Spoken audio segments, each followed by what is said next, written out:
दोस्तों, पश्चिम बंगाल में अभी चुनावों की तारीख का ऐलान नहीं हुआ, लेकिन बीजेपी अभी से चारों खाने चित दिखाई दे रही है। ऐसा लग रहा है मानो ममता बनर्जी के सामने बीजेपी को फिर से बड़ी मात मिली है। पीएम मोदी और गृह मंत्री अमित शाह की जोड़ी बीजेपी के लिए चुनावी जीत का ट्रंप कार्ड है, लेकिन इसी जोड़ी को ममता बनर्जी ने सीधी चुनौती दे दी है।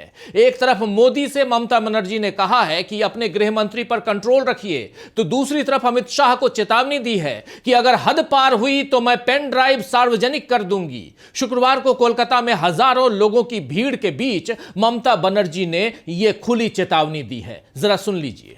কয়লার টাকা কে খায়? অমিত শাহ খায়, হোম মিনিস্টার। কি করে খায়? গদ্দারের থ্রুতে টাকা যায়। গদ্দার অ্যাডপ্টেড সন হয়ে গেছে। সাথে আছে এক জগন্নাথ। জগন্নাথ ধামের জগন্নাথ নয়, পুরীর জগন্নাথ নয়, বড় ডাকাত জগন্নাথ বিজেপি। জগন্নাথের থ্রুতে টাকা যায় শুভেন্দু অধিকারীর কাছে। तो सुना आपने, यहां ममता बनर्जी जो बांग्ला में कह रही हैं उसका मतलब है कि कोयले का पैसा कौन लेता है?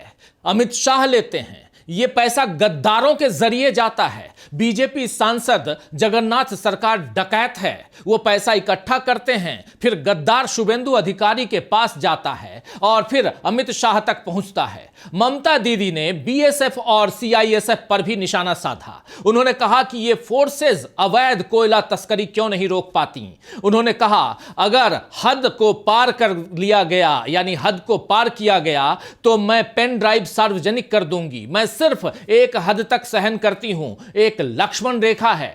याद नहीं पड़ता दोस्तों कि किसी राज्य में चुनाव से पहले मोदी और अमित शाह को ऐसी तगड़ी चुनौती मिली हो।